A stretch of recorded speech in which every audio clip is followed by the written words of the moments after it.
पुरावे सुद्धा दिले गेलेत। काही जणांचं म्हणणं असं आहे की त्या चोरीचा पैसा हा इतर पक्ष फोडण्यासाठी वापरला जातोय। हे फार गंभीर आहे की अब हिंदू मार नहीं खाएगा, तसं आज मी म्हणतोय की अब हिंदू माफ नहीं करेगा।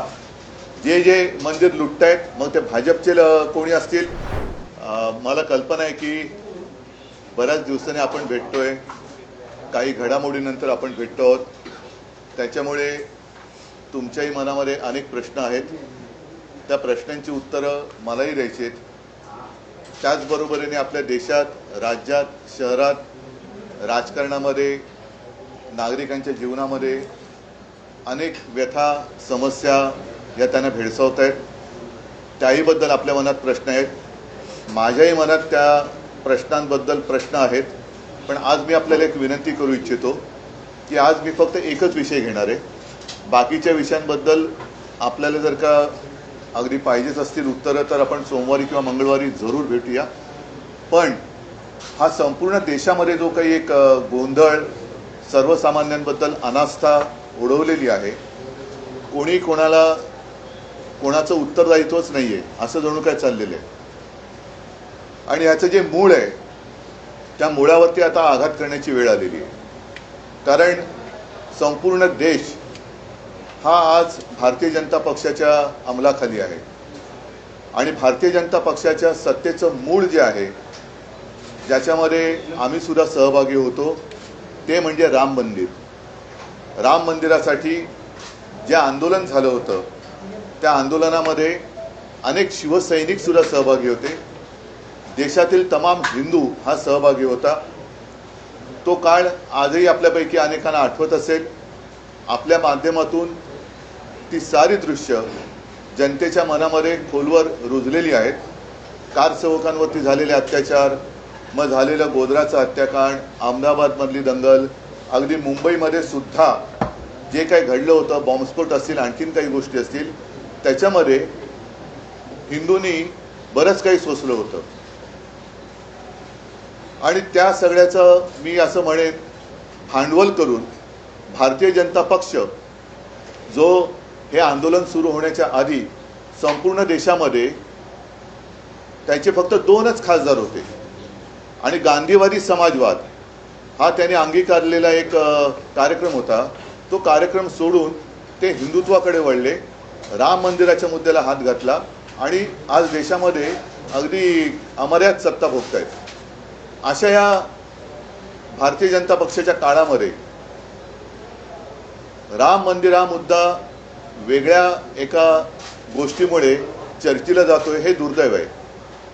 म्हणजे असं जर का मी म्हटलं की आज जी काही दरोडेखोरी चाललेली आहे, राजकीय पक्ष फोडले जात आहेत, आमदार खासदार चोरले जात आहेत, खरेदी विक्री होते, याला ऑपरेशन नाव दिलं जाते, ऑपरेशन हे, ऑपरेशन ते। मग आता हे ऑपरेशन राम मंदिर भाजपा करते का, हा एक महत्त्वाचा मुद्दा आहे। आणि म्हणून मला असं वाटतं की या सगळ्या बातम्या दाखवल्या जात असतील, नसतील, बातम्या छापून येत असतील, नसतील, पण चोरी तर होते। राम मंदिरावरती दरोडा तर टाकला जातोय, टाकला गेलाय, त्याच्याबद्दल पुरावे सुद्धा दिले गेलेत। काही जणांचं म्हणणं असं आहे की त्या चोरीचा पैसा हा इतर पक्ष फोडण्यासाठी वापरला जातोय। हे फार गंभीर आहे। आणि जसं एकदा अटल बिहारी वाजपेयी म्हणाले होते, जेव्हा मी सांगितलं ना 90चा काळ होता की अब हिंदू मार नहीं खाएगा, तसं आज मी म्हणतोय की अब हिंदू माफ नहीं करेगा। जे जे मंदिर लुटतायत, मग ते भाजपचे कोणी असतील किंवा आणखीन कोणी असतील, पण लेकिन अब हिंदू माफ नहीं करेगा उनको। जे जे मंदिर लुटतायत त्यांना हिंदू त्यांची जागा दाखवल्याशिवाय राहणार नाही। आणि त्याची सुरुवात आम्ही येत्या रविवारपासून करतो। येत्या रविवारी 5 तारखेला संध्याकाळी 4च्या सुमारास दादर इथे पुणे एकेकाळी जो एक कबूतरखाना होता, तिथे एक मारुतीचं मंदिर आहे। त्या मंदिराच्या समोर तमाम हिंदूंना, ज्यांना असं वाटतंय की भाजपच्या कालखंडामध्ये हिंदुत्व धोक्यात आले म्हणून ज्यांनी मोर्चे काढले होते, त्यांना सुद्धा मी आमंत्रित करतोय। पक्ष वगैरे न बघता जे जे राम भक्त असतील, जे जे हिंदू आहेत, ज्यांना रामाच्या मंदिरात होत असलेली चोरी ही सहन होत नाहीये, पण जाब विचारायचा वाटतोय, ते सगळेजण तिकडे 4च्या सुमारास जमतील. मी स्वतः तिकडे जाणार आहे. माझ्यासोबत शिवसेनेचे नेते असतील, लोकप्रतिनिधी असतील आणि मी तर म्हणेन केवळ शिवसैनिकच नाही तर तमाम रामभक्त असतील. ज्यांनी ज्यांनी हिंदुत्व सोडलेलं नाही, ज्यांनी बाळासाहेबांचे विचार सोडलेले नाहीत, ते सुद्धा हिंदू असतील तर ह्याच्यामध्ये येऊ शकतील. त्यांनी यावं आणि तिथे मग आम्ही रामरक्षा आंदोलन करतो.